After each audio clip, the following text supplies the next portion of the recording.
কৃষকের সত্যিকারের বন্ধু দারাস সাপ। শুনে অবাক লাগছে, কিন্তু এটাই সত্যি।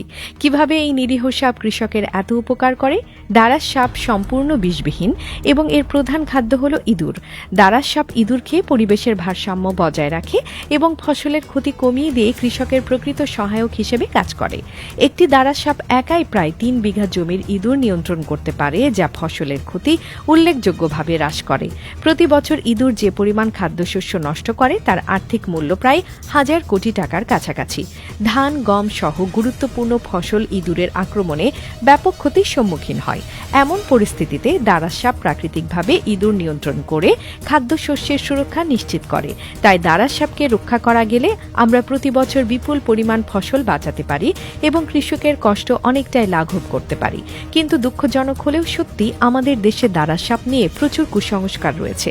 অনেকেই মনে করেন দারাস সাপ বিষাক্ত এবং বিপজ্জনক। এই ভুল ধারণার কারণে মানুষ অহেতুক এই নিরীহ সাপটিকে মেরে ফেলে, যা পরিবেশ এবং কৃষি উভয়ের জন্যই ক্ষতিকর। দারাস সাপকে রক্ষা করা মানে প্রকৃতির এক মূল্যবান সম্পদকে রক্ষা করা। গ্রামাঞ্চলে দারাস সাপ নিয়ে কিছু ভ্রান্ত বিশ্বাস প্রচলিত আছে।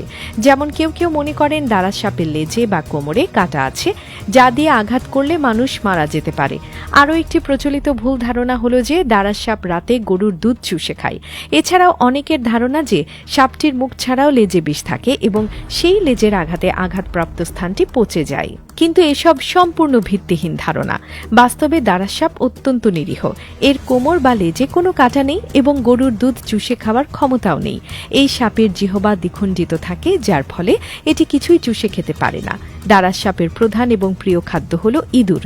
এরা ফসলের জমির আশেপাশে বাস করে এবং ক্ষতিকারক ইঁদুর খেয়ে কৃষকের উপকার করে। যেখানে দারাস সাপ থাকে সেই এলাকায় প্রায় ৩ বিঘা জমিতে এরা ইঁদুর নিয়ন্ত্রণ করে, যা ফসল হানির সংখ্যা অনেকটাই কমিয়ে দেয়। এদের কারণে ফসলের ক্ষতি অনেকাংশে রোধ করা যায়, যা কৃষকের জন্য অত্যন্ত উপকারী। দারাস সাপ সাধারণত লম্বায় ২ থেকে ৩ মিটার পর্যন্ত হতে পারে। এদের দেহের রং হালকা বাদামি, হলুদ বা জলপাই রঙের হতে পারে। এদের মাথায় কোনো ফনা নেই এবং মাথাটি সরু। দারাস সাপ গাছে উঠতে পারে, সাঁতার কাটতে পারে এবং খুব দ্রুত চলাফেরা করতে পারে। এরা বছরে প্রায় ১ ডজন আঠালো ডিম পারে, যা থেকে ২ মাসের মধ্যেই বাচ্চা ফোটে।